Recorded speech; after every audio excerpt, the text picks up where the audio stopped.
A leitura então de hoje é intitulada A Desgraça Real. Toda a gente fala da desgraça. Toda a gente já a sentiu e julga conhecer-lhe o caráter múltiplo. Venho eu dizer-vos que quase toda a gente se engana e que a desgraça real não é absolutamente o que os homens, isto é, os desgraçados, supõem. Eles a veem na miséria, no fogão sem lume, no credor que ameaça, no berço de que o anjo sorridente desapareceu, nas lágrimas, no féretro que se acompanha de cabeça descoberta e com o coração despedaçado, na angústia da traição, na desnudação do orgulho que desejara envolver-se em púrpura e mal oculta sua nudez sob os andrajos da vaidade. A tudo isso e a muitas coisas mais se dá o nome de desgraça, na linguagem humana. Sim, é desgraça para os que só veem o presente. A verdadeira desgraça, porém, está nas consequências de um fato, mais do que no próprio fato. Dizei-me se um acontecimento, considerado ditoso na ocasião, mas que acarreta consequências funestas, não é realmente mais desgraçado do que outro, que a princípio causa viva contrariedade e acaba produzindo o bem. Dizei-me, se a tempestade que vos arranca as árvores, mas que saneia o ar, dissipando os miasmas insalubres que causariam a morte, não é antes uma felicidade do que uma infelicidade. Para julgarmos de qualquer coisa, precisamos ver-lhe as consequências. Assim, para bem apreciarmos o que em realidade é ditoso ou inditoso para o homem, precisamos transportar-nos para além desta vida, porque é lá que as consequências se fazem sentir. Ora, tudo o que se chama infelicidade, segundo as acanhadas vistas humanas, cessa com a vida corporal e encontra a sua compensação na vida futura. Vou revelar-vos a infelicidade sob uma nova forma, sob a forma bela e florida que acolheis e desejais com todas as veras de vossas almas iludidas.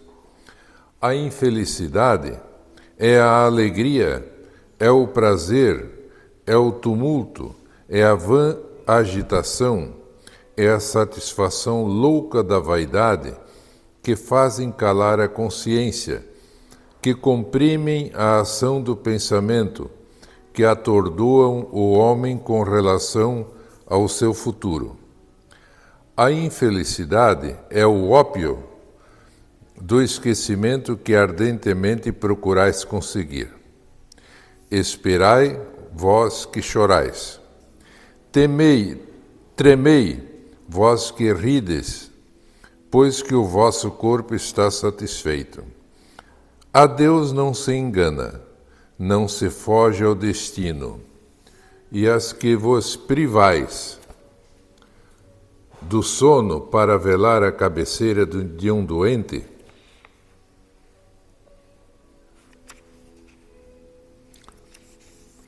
pulei uma página.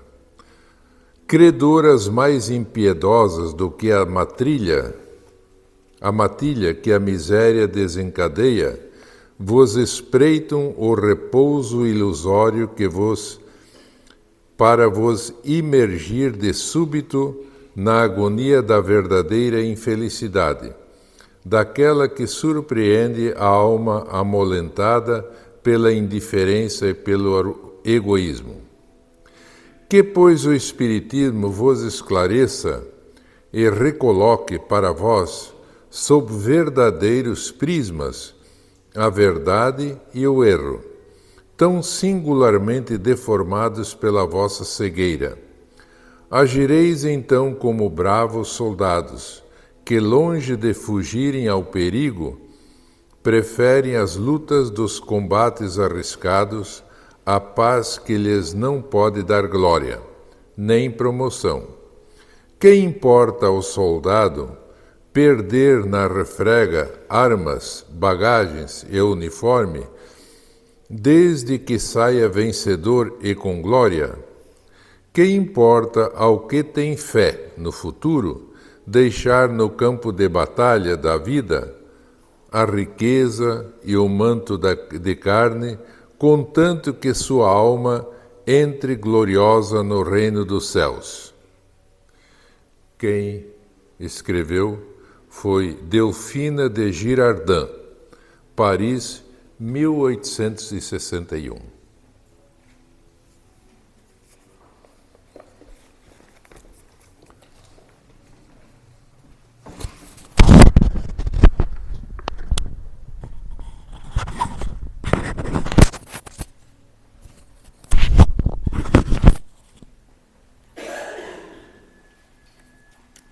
Então, sejam todos bem-vindos a mais uma noite de reflexão do livro, o Evangelho segundo o Espiritismo, o capítulo 24, que o Bosco acabou de ler, que fala sobre a desgraça real. Nós vamos fazer a explanação desse capítulo na lógica da visão espírita. O que o Espiritismo traz para nós perante essa passagem que Jesus trouxe no Evangelho, a desgraça real. Todos sabemos o que é uma desgraça. São aquelas fatalidades inesperadas da nossa vida que a gente fala, Deus me livre dessa desgraça. São situações bem desafiadoras. E eu vou trabalhar em específico duas que foi feito na leitura. A primeira, que me chamou muito a atenção. Deus não se engana. De toda a passagem lida ali, Deus não se engana. Se nós analisarmos que nós estamos falando sobre desgraça real e Deus não se engana, o que nós poderíamos dizer sobre as situações que nos acontecem dessa maneira, se Deus não se engana? Então Deus desejou aquilo para mim? Deus planejou aquela situação para mim? O texto diz que ele não se engana. Segundo passagem que me chamou bastante atenção. O Espiritismo vos esclarece e recoloca para vós sobre verdadeiros prismas, a verdade e o erro. Então, olha, já vai trazer uma reflexão da verdade e do erro da desgraça. Tão singularmente deformado pela vossa cegueira. Então, a vossa cegueira, a nossa cegueira espiritual, às vezes não permite nós compreendermos as passagens do Evangelho. Então, eu vou trabalhar essas duas passagens, iniciando pelo título. Eu só vou abaixar o volume aqui, que agora eu vi que ele vai dar interferência. Então, vamos iniciar pelo título da reflexão, a desgraça real. E para nós compreendermos, eu vou usar um exemplo muito comum que acontece em nosso meio e que a gente pode considerar que seria uma desgraça. Quando um bebezinho ou uma criança ainda na infância é chamado para o plano espiritual. Nós consideramos isso uma desgraça. Ou quando uma pessoa inesperadamente é recolhida da vida por uma doença que surge, que não dá nem tempo da pessoa lutar, ou até mesmo um acidente, uma fatalidade. São situações muito desafiadoras e que realmente a gente considera uma desgraça. A gente diz, meu Deus, que desgraça essa situação que me aconteceu. E que a gente sabe que pode ocorrer. mas são algumas situações realmente muito tristes. Mas daí, se a gente analisar pela leitura, Deus não se engana. Então, aonde estaria a resposta de Deus para essas situações? Então, vamos lá. Como essas situações são muito desafiadoras, desagradáveis, nos entristece, nós precisamos compreender, então, aonde Deus quer dizer que Ele não se engana.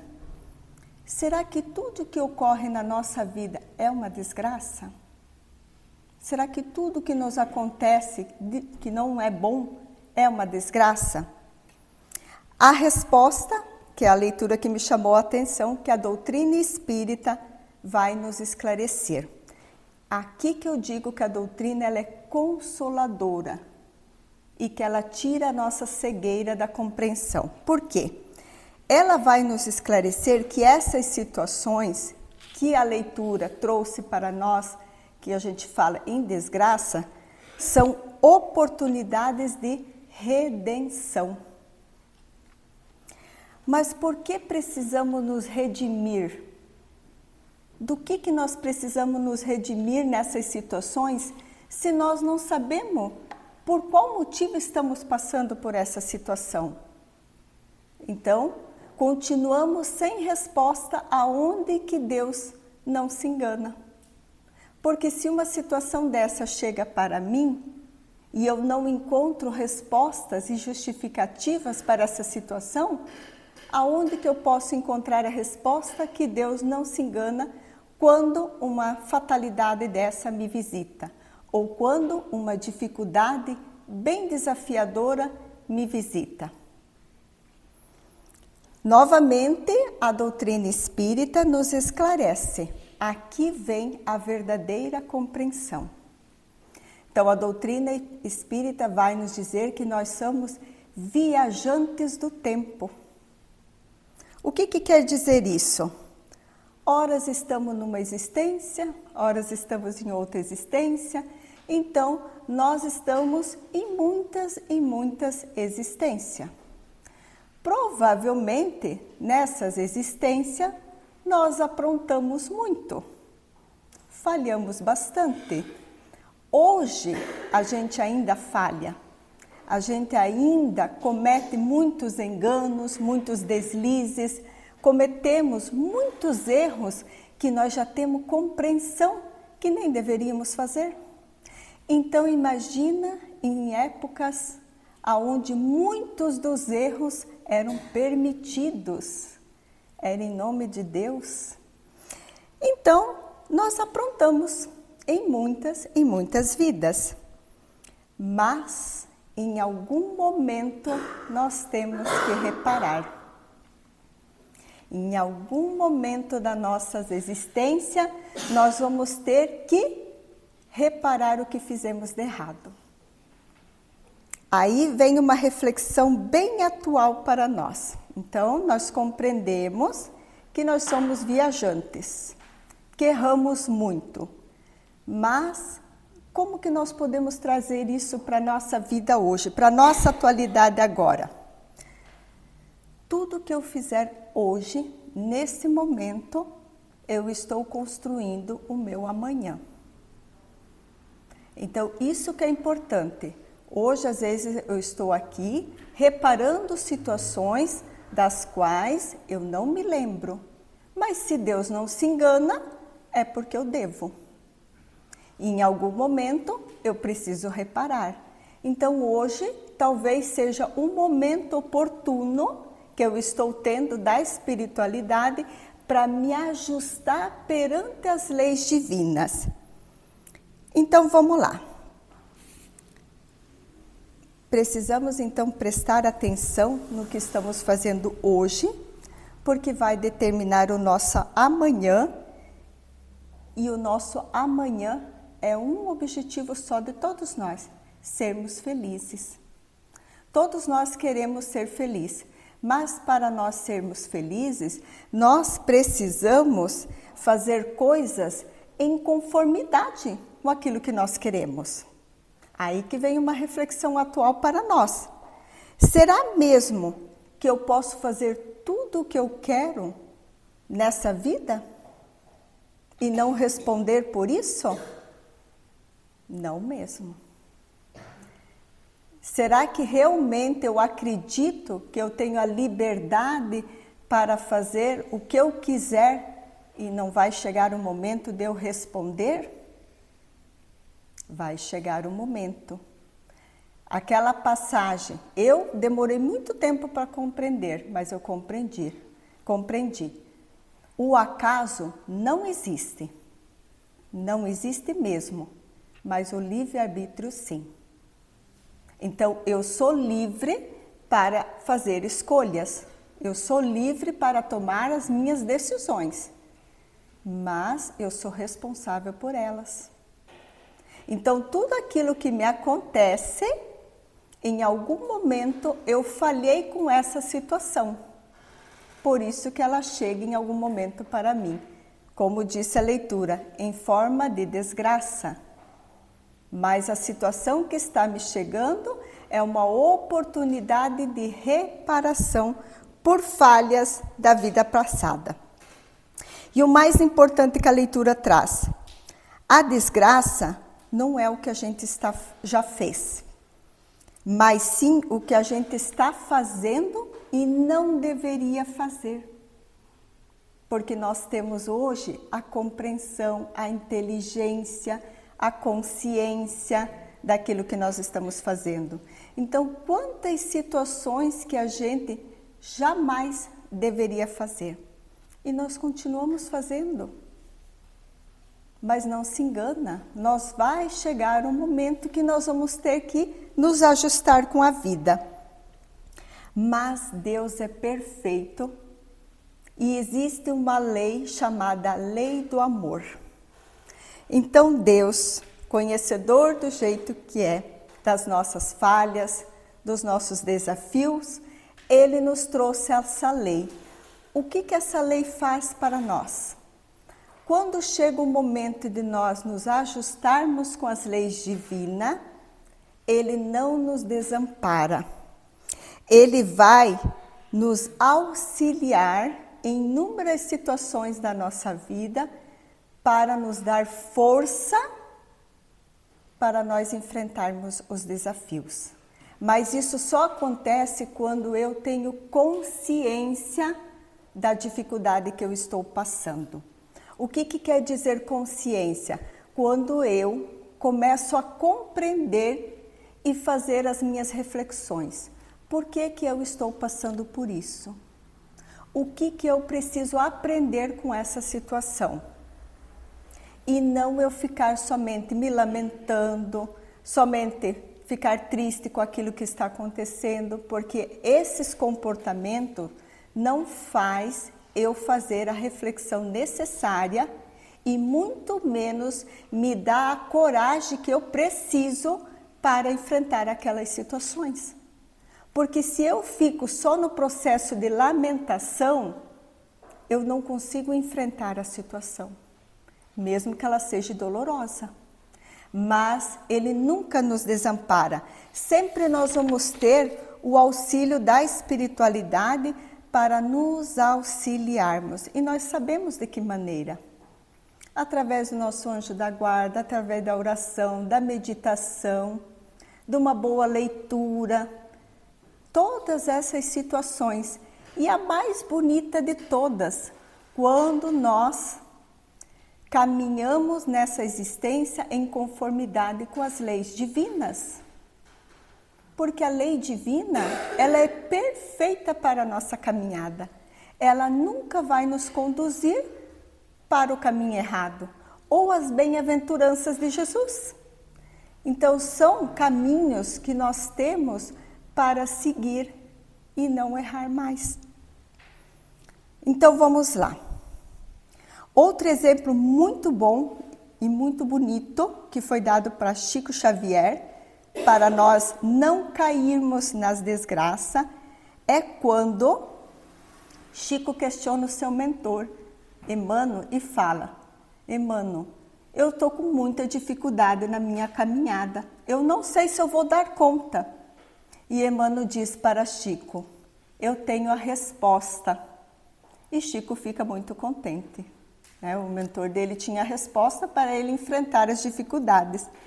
E Emmanuel disse: disciplina, disciplina e disciplina. Essas foram as respostas do mentor espiritual de Chico. É a mesma para nós.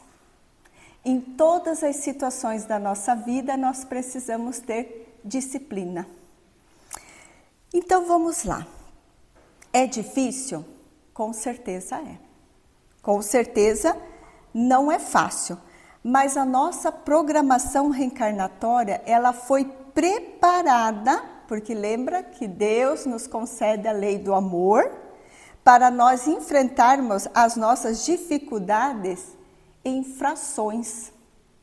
Então, toda vez que nós temos que enfrentar uma situação, pode ter certeza que ela está vindo fracionada. Porque se ela viesse de uma vez só, nós não daríamos conta. Porque assim, se nós analisarmos e se nós tivéssemos permissão de saber todas as nossas caminhadas, nós ficaríamos com vergonha de ver a quantia que erramos. Então, quando as situações nos chegam, elas estão minimizadas para que a gente realmente consiga enfrentar elas. Essa é a lei do amor. Então, problemas todos nós temos, com certeza, tá? Desafios todos nós teremos. Mas o que a gente precisa aprender? Eu preciso aprender a viver o amanhã. Essa é uma outra reflexão da leitura que me chamou muito a atenção. E o que é aprender a viver o amanhã? É o que eu estou fazendo hoje. Então, eu preciso fazer a reflexão de como eu estou vivendo hoje. Como que foi o meu dia hoje? Porque tem pessoas que não vê a hora de terminar o dia. Meu Deus, ainda bem que terminou esse dia. Graças a Deus tem amanhã. Mas em que situação que ele terminou o dia de hoje? Se ele terminou agitado, se ele terminou em desavenças. Não importa de que maneira. Não pensa que o dia de amanhã vai ser muito diferente. Vai ser uma consequência do que eu fiz hoje. E assim é a nossa existência. Então, se eu quero que a minha próxima vida seja realmente boa, de encontro com a felicidade, eu preciso começar a caminhada hoje, porque ela é lenta, ela é devagar. Então, eu preciso muito pensar no meu amanhã, mas o meu amanhã começa hoje. E as leis divinas, como Jesus falou, ele traz uma outra reflexão bem interessante, que se todos nós realmente fizesse, nós não erraríamos muito, que é aquela passagem muito conhecida: fazei ao outro o que desejas que faça para você. É uma passagem e uma reflexão muito forte. Nós gostamos de ser bem tratado. Nós gostamos de tudo aquilo que é bom, mas nós realmente fazemos isso para o outro? Eu gosto de ser bem tratada, mas eu realmente trato bem a todos da maneira que eu gostaria de ser tratada? Começa por ali. A disciplina começa em mim. Quando eu começo a ter esses comportamentos, automaticamente a vida vai me retribuir da mesma maneira. É a lei de causa e efeito. É aquilo que eu falei no início. Será mesmo que nós podemos fazer o que nós quisermos, tanto de bom quanto de ruim, e realmente não vamos reparar por isso? É como foi falado ali. Não mesmo. Tudo que nós fizermos tem consequência. Toda ação tem uma reação. Então, eu que preciso fazer as minhas reflexões quando tudo está dando errado, quando as coisas não estão bem, eu preciso ver de que maneira que eu estou agindo na vida. Se eu não estou contribuindo para que isso esteja acontecendo dessa maneira. Então, são as reflexões que a gente realmente precisa fazer para promover a mudança, a transformação necessária dentro de nós, ou a própria disciplina, que constantemente eu tenho que praticar em mim. Aquilo que eu mais tenho de dificuldade é aquilo que eu mais preciso lutar e não deixar que aquilo predomine na minha vida. Não que nós vamos ser perfeitos, não é para essa existência a perfeição, mas é o caminho. Então hoje eu preciso diminuir as minhas falhas, os meus equívocos, os meus defeitos, para realmente lá na frente eu conseguir a felicidade tão desejada. Então, resumindo, o que essa obra trouxe para nós? Para mim, 3 reflexões bem significativas. Então, a desgraça real é o quê? É uma forma de redenção para nós repararmos os enganos, os deslizes do passado. É isso que a obra trouxe. Deus não se engana. Por que Deus não se engana? Porque somos nós que erramos em outra existência. Em algum momento nós precisamos reparar. Nós precisamos andar em conformidade com as leis divinas. E de que maneira que isso vai acontecer? Quando eu resgatar aquilo que eu errei. Então vem o momento da reparação. Então, por isso que Deus não se engana, porque quem cometeu o erro fomos nós mesmos. E o terceiro, o Espiritismo vos esclarece. Esclarece o quê? O que essa leitura quis nos dizer? Aonde está a resposta para a desgraça? Que somos viajantes do tempo. Então, como viajantes do tempo, horas aprontamos, horas acertamos e tudo está em conformidade com a lei de causa e efeito. Se eu errei, terei que reparar. E assim é. Então, o Espiritismo nos traz essa resposta porque ele nos traz a reencarnação. Isso só acontece porque nós sabemos que nós vamos reencarnar para repararmos. Porque tudo aquilo que eu faço de errado nessa vida, nem sempre dá tempo de me reparar nessa vida mesmo. Então, fica para a próxima. Muitas coisas, às vezes a gente ainda repara nessa existência, mas muitas não. Então, nós vamos adiar algumas situações para outras existências. Por isso que na leitura fala que o Espiritismo vos esclarece e tira a cegueira, que é a nós acreditarmos na reencarnação. Então, a passagem, a reflexão dessa leitura seria isso. Espero que vocês tenham compreendido. É bem significativo. Quando eu fui ler, eu pensei o que Jesus quer trazer para nós com desgraça real. Mas quando a gente faz a leitura, a reflexão e o estudo da passagem, nós compreendemos como nosso Pai ainda é misericordioso conosco. Então, que todos possam ficar com a paz de Jesus em seus corações, que os bons espíritos possam assistir e acompanhar a todos. Obrigada.